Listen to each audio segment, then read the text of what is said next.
Hi, my name is Bambi Sherritt. Um, I am recording two of my flash fiction stories that I've written, and I'm going to read two because the first one is less than 300 words, and so is the second one. So I want to make sure that I get full credit for the assignment. My first story is called Run. Okay, here I go. It was a cold, dark night. Running as fast as she could, she didn't look back. He was coming for her, tears staining her cheeks, her hair matting around her face. Run, feet, run faster, she taunted herself. She could hear his voice. He was nearing. There was nowhere to hide. Before long, he would grab her by the hair. She would feel the back of his hand hit the flesh of her face. Run, run, she cried to herself. Her body was exhausted. The light of the moon was leading the way. Suddenly, her foot caught on a tree root, and down she went on the cold ground. Fighting her way back up, she slipped. Crawling across the branches, she heard the snap. Pausing suddenly as not to be heard, she willed her heart to stop beating like a drum. Snap, snap, the branches broke beneath his weight. He would soon be upon her.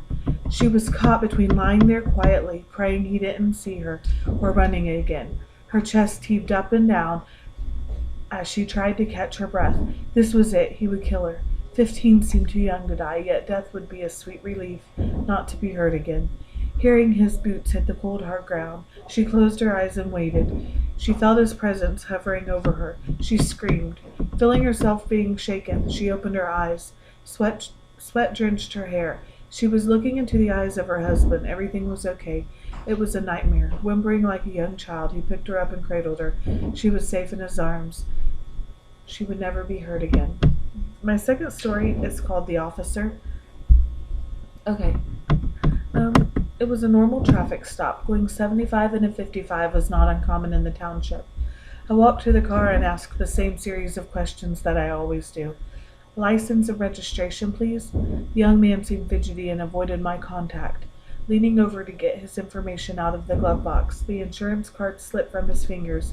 He bent lower and put his hand under the seat. I knew something was wrong, but it was too late. The sound of the gun firing, the burning pain radiated in my chest.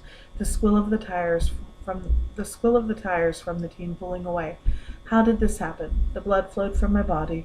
The last thing I remember is we've lost him. It was a normal traffic stop. Going 75 and a 55 was not uncommon in the township.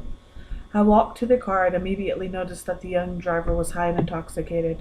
I asked him to step out of the vehicle. I called for backup. The young driver opened his door slowly and stood, his hand behind him. He suddenly pulled out a gun out of the back of his pants, and I fired my weapon. Down he went. Blood trickled from his mouth. This was the first time using my gun on duty. I've never pulled the trigger. I could not take my eyes off of his face. So young, so cold. And that's it. I hope you enjoyed my flash stories, and thank you for watching.